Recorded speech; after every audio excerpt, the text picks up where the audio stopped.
రూపాయల నిధులు మంజూరు చేయడం జరిగింది. మొత్తం మనం నేడు చేస్తున్న ఈ 100 కోట్ల విలువ గల వివిధ రకాల పనుల ద్వారా పిఠాపురం నియోజకవర్గంలో సుమారు 3 లక్షల మంది ప్రజలకు ఉపయోగపడుతుంది. అలాగే సుమారు 25,000 మందికి పని కల్పించడం జరుగుతుంది. కేంద్రంలో ఆనరబుల్ PM గౌరవ ప్రధానమంత్రి శ్రీ నరేంద్ర మోదీ గారి నేతృత్వంలో రాష్ట్రంలో, అలాగే రాష్ట్రంలో ఆనరబుల్ CM గౌరవ ముఖ్యమంత్రి శ్రీ నారా చంద్రబాబు నాయుడు గారి నాయకత్వంలో కూటమి ప్రభుత్వం పనిచేస్తుంది. ఈ పాలనని అందించడానికి సాయశక్తులా కృషి చేస్తున్నాం. ఒకసారి మీకు చిన్న ఎట్లా పనిచేయాలంటే ఈ బడ్జెట్స్ ఎలా ఉన్నాయని ఒకసారి మీ దృష్టికి తీసుకొస్తాను. Upgradation of existing CHC to మనకు ఏరియా హాస్పిటల్కి బడ్జెట్కి 34 వాల్యూ ఆఫ్ వర్క్ వచ్చి 34 కోట్లు. అలాగే టెంపుల్ వర్క్స్ ఎండోమెంట్స్ సంబంధించి న్యూ TTD కళ్యాణ మండపం 2 కోట్లు, సీతారామస్వామి టెంపుల్ చేబ్రోలు 48 లక్షలు, సీతారామస్వామి టెంపుల్ గొల్లప్రోల్లో 1,32,00,000. అలాగే అగ్రికల్చర్ సంబంధించి పవర్ టిల్లర్స్ ఖరీదు 89.39, పవర్ టిల్లర్స్ ఖరీదు 89.31 లక్షలు, అగ్రికల్చర్ ఇంప్లిమెంట్స్ రోటవేటర్స్ 17.79 lakhs. అలాగే అగ్రికల్చర్ ఇంప్లిమెంట్స్ స్ప్రేయర్లకు సంబంధించి 2.25 లక్షలు, అగ్రికల్చర్ ఇంప్లిమెంట్స్ లో డ్రోన్స్ కు సంబంధించి 58.80 లక్షలు, సంబంధించి దాదాపు 2,000 నెంబర్లు 26 లక్షలు, వెరిసి 1,94 లక్షలు. అలాగే నరేగా వర్క్ సంబంధించి 31.59 CC రోడ్లు గాను 18 కోట్లు ఖర్చు పెట్టబోతున్నాం. అలాగే నరేగా వర్క్ సంబంధించి 7 BT రోడ్స్ 5.21 కిలోమీటర్స్ 3.2 కోట్లు ఖర్చు చేయడం జరుగుతుంది. అలాగే నరేగా వర్క్స్ కోసం మినీ గోకుల 431 దానికోసం 5 కోట్లు ఖర్చు పెట్టాం. NREGA works which are sanction and will be completed in the next 3 months దానికేమో 20 crores 58 lakhs.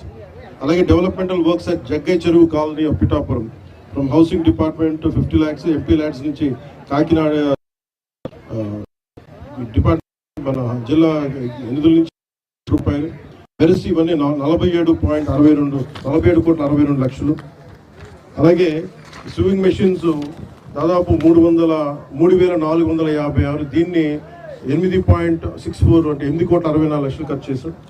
అలాగే పిఠాపురం మున్సిపాలిటీకి సంబంధించి గౌరవ ముఖ్యమంత్రి మా మంత్రి మున్సిపల్ శాఖ మంత్రి శ్రీ నారాయణ గారు చాలా ఉదార స్వభావంతో 3 కోట్లు కేటాయించినందుకు, పిఠాపురంకి 1 కోటి రూపాయలు గొల్లప్రోలు కేటాయించినందుకు నారాయణ గారికి మనస్ఫూర్తిగా నా ధన్యవాదాలు తెలియజేసుకున్నాను.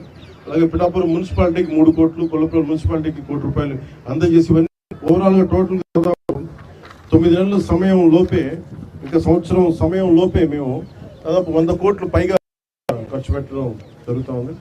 ఇది మధ్యస్థ అభివృద్ధి. అలాగే బ్రిడ్జ్ గురించి కూడా శాంక్షన్ నేను గౌరవ కేంద్ర మంత్రితో గజేంద్ర శేఖర్ గారితో మాట్లాడితే వెంటనే మన ROB మినిస్టర్ కాదు వరిష్ట minister railway minister Ashwini Vaishnaw గారికి వెంటనే మనం ఢిల్లీ వెళ్ళినప్పుడు మాట్లాడాను. పిఠాపురంలో ROB బ్రిడ్జ్ కావాలి అంటే వెంటనే చాలా అత్యంత తక్కువ వ్యవధిలోనే మొత్తం బేసిక్ శాంక్షన్ అయిపోయింది. ఇంకా దానికి టెండర్స్ పిలవటం, ఈ ప్రాసెస్ అంతా ఇనిషియేట్ అవుతుంది. చిరకాల కోరిక. ఏవైతే మేము కూటమి ప్రభుత్వం వర్మ గారు కానీ, ఇక్కడ ఉన్న మా జనసేన నాయకులు కానీ, MP ఉదయ్ శ్రీనివాస్ గారు, మేమందరం కూడా ఏవైతే మాట ఇచ్చామో దాన్ని నిలబెట్టుకునే దశలో మేము ఈరోజు ముందుకెళ్తా ఉన్నాం. మనస్ఫూర్తిగా ఇది కుటుంబ ప్రభుత్వం కలిసి పనిచేస్తున్నాం. ప్రత్యేకించి మీ అందరికీ ధన్యవాదాలు తెలియజేసుకుంటూ సెలవు.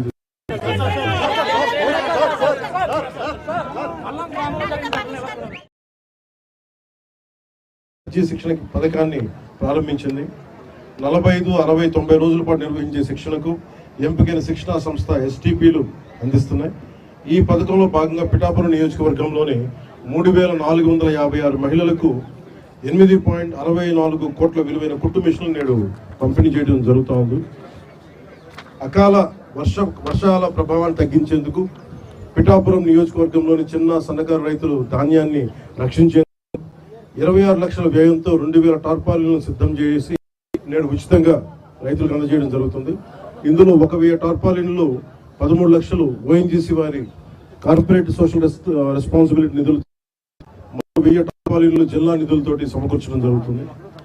వ్యవసాయ యాంత్రీకరణలో భాగంగా రైతుల సమయాన్ని ఖర్చులను తగ్గించడమే కాకుండా వ్యవసాయ శాఖపై 50% సబ్సిడీపై వ్యవసాయ పరికరాలు ఈ పిఠాపురం నియోజకవర్గంలోని 103 పరికరాలు, అవి 14 రోటివేటర్లు, 39 పవర్ టిల్లర్స్, 50 స్ప్రే రైతులకి చేయడం జరుగుతుంది.